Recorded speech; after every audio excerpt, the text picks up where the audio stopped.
running your wires, you need to know what electrical appliances you're going to have. So whether that just be chargers, 12 volt lighting, or whether you do an inverter and have a 240 volt circuit as well, if you're in the UK, for maybe a fridge or a heater or something like that.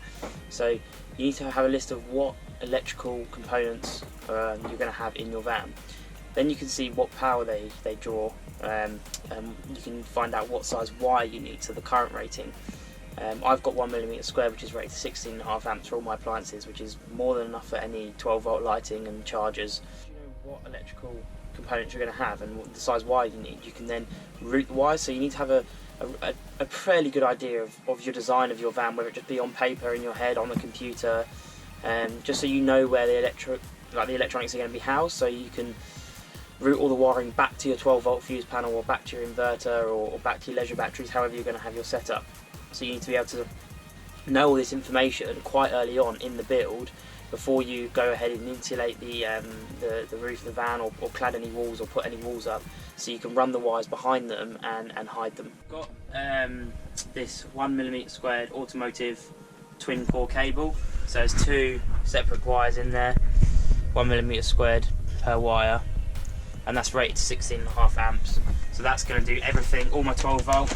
So this is going to go off the 12 volt fuse panel to the lights, the water pump, the cool box, everything and anything, LED strip, is all going to run off this wire. So basically what I've got to do before any carpet or any panels or any roof lining goes up, I've got to route all this wiring so it can be hidden behind the walls. Of everything I'm going to run off 12 volts, I've got spotlights, LED strip, water pump, cool box, bed charger, not a charger for the bed, phone charger next to the bed, and then other chargers. And then label up one end and route it wherever it has to go around the van, and then label the other end so I know what that wire's for. If you're trying to get cables through and you're struggling, what you can do is fish it through. So you get something rigid like a bit of plastic. I've just got this bit of conduit, and then it's gone through both sides, and then what I'm going to do is tape this end to here, and then pull the plastic through,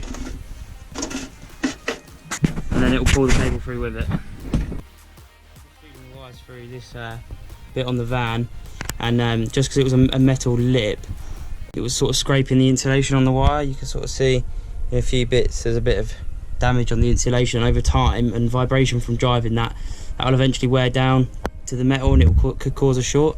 So what I've done is I've got this sort of plastic U-channel, and all I've just glued it in place on the metal, and it gives it a really nice soft edge, so if the wire rubs against it, it doesn't matter.